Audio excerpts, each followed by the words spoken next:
Hey, what's going on, friends and theme park fans? This is Stix here for another Stix Top 6, where I count down the best and worst that theme parks have to offer.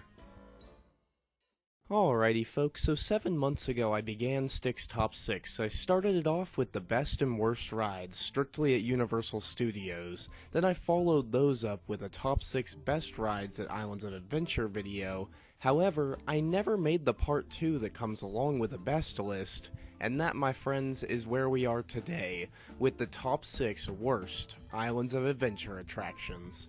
And, as always, I'd like to preface this list by saying none of these attractions are necessarily bad by any means, and I'll still hop on all of these every here and there. The rides on this list are simply, in my opinion, the lower tier options as far as the entire park goes. And I mean absolutely no harm at all if your personal favorite ride appears on this list. I am just a fan of theme park attractions, and I just love discussing them. So, without further ado, let's jump right into today's countdown, shall we?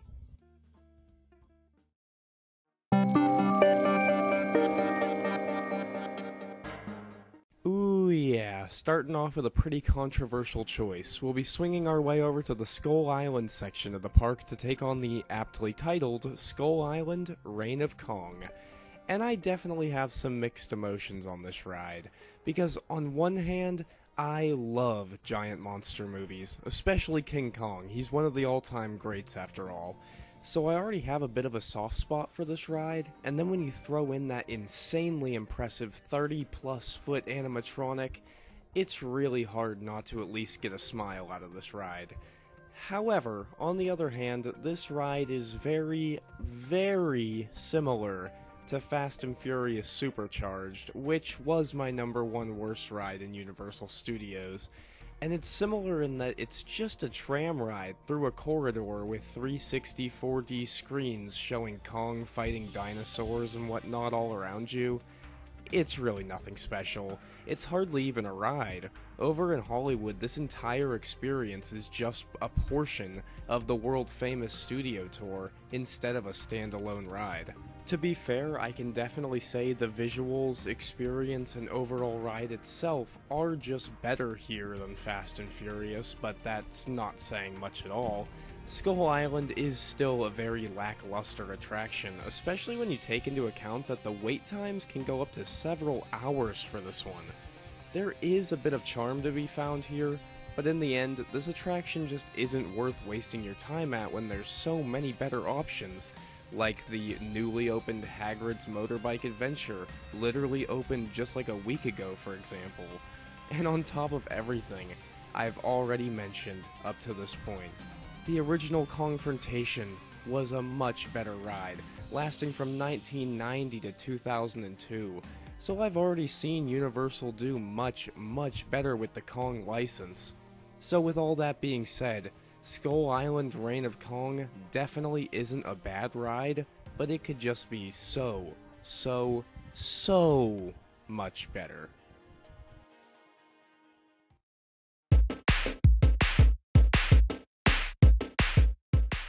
Free falling into the Marvel Superhero Island section of the park, we'll be able to find Dr. Doom's Fearfall, which is just your average outdoor drop tower ride.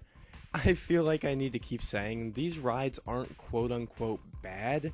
It's just that, like, when I look at Fearfall versus Spider-Man, Hulk, Jurassic Park, or any of the Harry Potter attractions for that matter, it just doesn't stack up in any way. Having a Fantastic Four, and more specifically a Doctor Doom theme attraction, is pretty awesome in my opinion. The queue is fun to walk through, the towers themselves are really cool looking, and you can see them like all around Orlando, so it's definitely cool sightline and all, but then the ride is just a drop tower. It does last around 2 minutes, which is fairly long for drop tower standards, so you do get your weight's worth, even though the lines can get pretty lengthy with this one, but I guess in the end, Dr. Doom's Fearfall is all up to your personal taste. It's just a very generic ride and experience to me personally, and I find myself skipping over this one most of the time when I visit the park.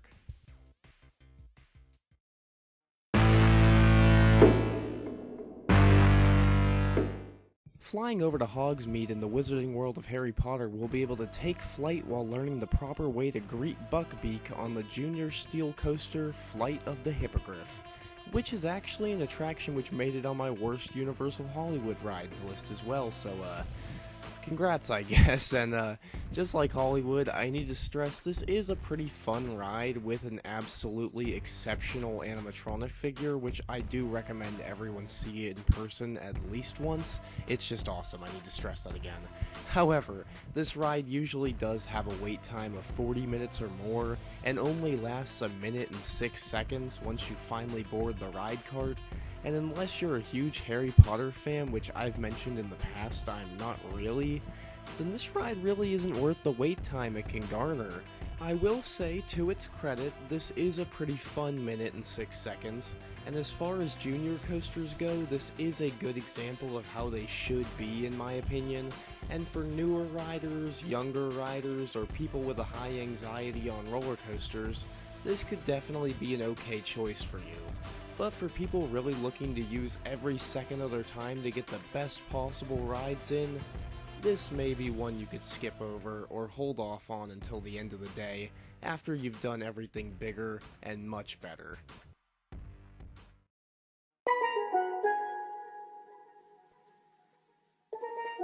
Splashing our way over to the Lost Continent to take a look at the show that actually inspired this video after 6 months, and that's the absolute abomination that is Poseidon's Fury. I will say when I was really young, like 5, 6, 7 years old, I did think this show was really cool, back when all the screens and effects, including 200 individual flame effects, were new and visually stunning, and maybe kids nowadays will still think it's kinda cool, but honestly, today with 4K TVs in just about every household and rides, again like Hagrid's Motorbike Adventure blowing this show right out of the water, no pun intended, there is genuinely no reason to even step foot near this attraction. Unless you're with someone who hasn't seen it and really wants to, or it somehow doesn't have a long wait time while everything else does, which would never happen, so basically just don't go in here. It's just bad by today's standards. The acting is cheesy and laughable, the effects are just boring for the most part, and a lot of the time they'll break down due to the age of this attraction, so there's just nothing to get excited about here, and honestly, I usually do see a long wait time for this show, which just baffles me on so many levels, I don't even understand it. I don't know if I'm alone on thinking all of this, and I'm not sure if I'm gonna catch any heat for saying all this, but I'm sorry, Poseidon's Fury is just straight up bad and needs to be replaced or revamped as soon as possible, because as for right now, it's just a flat out waste of 25 minutes.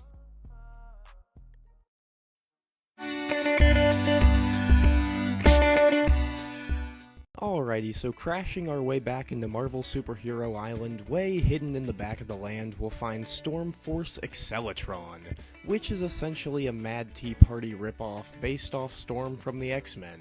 And one positive I can give this attraction right off the bat is the ride cart is very comfortable, especially for this type of ride where you just spin and spin and spin.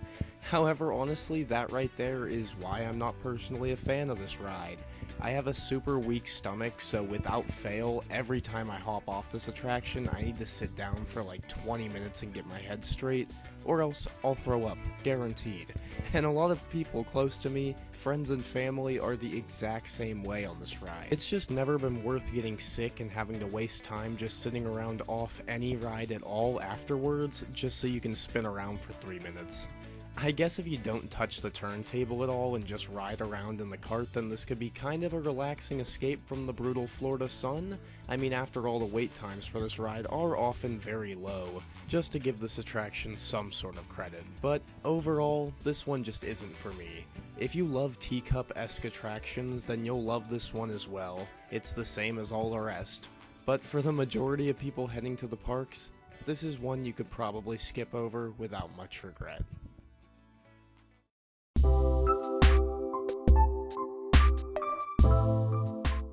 Wrapping up our list today, we'll be soaring over to Jurassic Park to take a look at the Pteranodon Flyers. And notice I said take a look at and not ride, because that, ladies and gentlemen, is the main reason this attraction takes the #1 spot today. If you're over 56 inches tall, like most adults are, then you simply can't ride this attraction unless you have a young child within 36 to 56 inches in height along with you.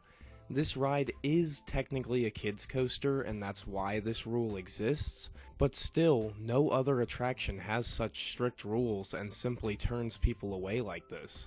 The ride itself is honestly kinda cool and fun, even though it is fairly rickety. Even as a kid, I constantly thought it was going to break down or throw me off, but regardless, it's a suspended aerial tour of Jurassic Park that lasts about a minute and a half, and if it was possibly revamped to fit larger audiences, I could honestly see it becoming one of the more popular attractions in the park. But as it stands, Pteranodon Flyers is just something for us adults to stare at. That is, unless you have kids or young people in your party, then by all means have at it. However, this list is based off my own opinions and biases and everything, and as a 20-year-old adult male with no kids and only really visits the parks with other adults, I have almost zero chance of getting a ride in on this thing anytime soon, which is why it easily has to take the #1 spot as the worst attraction in Islands of Adventure, and honestly, it's probably the most heartbreaking and disappointing as well. Alrighty folks, so that brings us to the end of our Stix Top 6 Worst Attractions in Islands of Adventure. As I said before, this video is all in good fun, and it's all just my opinions as a theme park fan. I'm not a critic or anything, and also, as I said before, I mean no harm if your favorite ride appeared on this list, or if any of my words offended you in any way. I swear it's completely not the intention. I just want to have a good time, share my thoughts and opinions with you, and just chill. But with all that being said, please, if you enjoyed the video, consider leaving a like, comment, subscribe, and share the video around. It'd mean a lot and help out a ton. Let me know down in the comments what you think the absolute worst attractions in Islands of Adventure are, so we can start a conversation down there. And with that, folks, this is Silver Stix signing out. I hope you all have a great rest of your day, theme park fans. Peace.